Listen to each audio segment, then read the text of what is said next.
Welcome to this edition of the Native News Update on this Monday, November 8th. I'm your host for today's program, Paul DeMain. Many of the stories read here can also be found at our website at IndianCountryNews.com, and here are some of the news stories for the day from the Associated Press and other Native news sources. The FBI says a shootout on the Red Lake Ojibwe Reservation last week that left one man dead and two critically injured appears to be the result of a long-standing feud between two rival groups. A statement by Minneapolis FBI Special Agent in Charge Ralph Bolter says the shootout involved 5 or 6 men from two different groups. Both groups were in vehicles when the shooting happened around 3 p.m. on November 3rd in a residential neighborhood near the Red Lake Fisheries in Redby. Multiple rifle and gunshot rounds were fired. 22-year-old Julian Keith Demarius of Redby was killed. 2 men in his vehicle were wounded and remain in critical condition. The 3-year-old battle with Ohio for an 8-ton boulder that state archaeologist says is steeped in Kentucky's history concluded last week when the artifact was returned. The boulder, known as Indian Head Rock, traveled about an hour via flatbed truck and is being stored in Greenup County, said Diane Kummer with Kentucky's Heritage Council State Historical Preservation Office. Boaters were familiar with the chunk of rock that jutted out of the water on the Kentucky side of the Ohio River for generations. Its location was protected by the Kentucky Office of State Archaeology in 1986. Then in 2007, a group of Ohioans moved the rock to Portsmouth, Ohio, saying it needed to be protected. Kentucky sued to get it back. For a short time during the rock dispute, there was a question about whether the rock was even authentic. But state archaeologists said this summer they have no doubts that the rock is indeed Indian Head Rock, and that had charged that the Ohio group had taken it without seeking proper approval. A man who fired at police during a chase on the Warm Springs Indian Reservation, then fired on the fugitive task force that tried to arrest him, has been sentenced to 15 years in prison.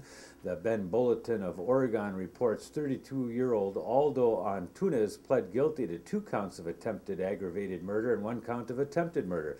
The search for Antunes began in May 20th when he and Waylon Weaselhead were accused of firing shots while fleeing from Madras and Warm Springs police.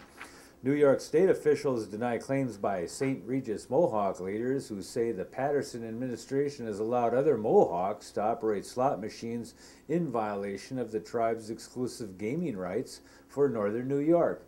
Tribal officials say the state has known for years that a group of unaffiliated Mohawks was operating slots on the Gani-Inca territory in Clayton County, about 50 miles east of the casino on the St. Regis Mohawk Reservation. St. Regis Mohawk officials said last week that they were withholding the state's share of casino gaming revenues because of the presence of other slot machines in the region. But a spokesman for Governor David Patterson tells the Daily Times of Watertown that the issue was only recently brought to the state's attention by the St. Regis Mohawks, despite them knowing for years about the other slots. Farmington, New Mexico City councilors have approved a resolution in support of a lease renewal between the Navajo Nation and the Four Corners power plant.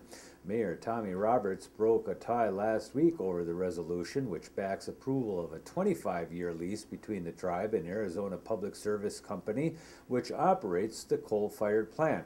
2 Farmington councilors voted against the resolution because they had not seen the lease. One of them, Jason Sandel, said he would have backed the resolution supporting the plant without mentioning the lease.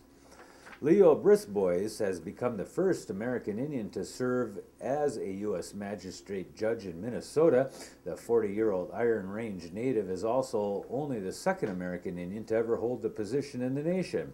He is a member of the White Earth Band of Ojibwe. Magistrate judges assist U.S. district judges in getting cases ready for trial. Central Michigan University gave the remains of 144 people to the Saginaw Chippewa Tribe for burial last week. Hundreds of people took part in a 5-mile walk November 4th to accompany the remains from campus to the Saginaw Chippewa Indian Tribe's Nebokan Ancestral Cemetery. A burial was held November 5th during the afternoon. The university says it started talks on repatriating the remains in the year 2008. It says the remains were being held by its Museum of Culture and Natural History. And that's going to be the latest roundup of news from Indian Country on this edition of the Native News Update. We want to say, hey, miigwech for showing up. Come back again soon.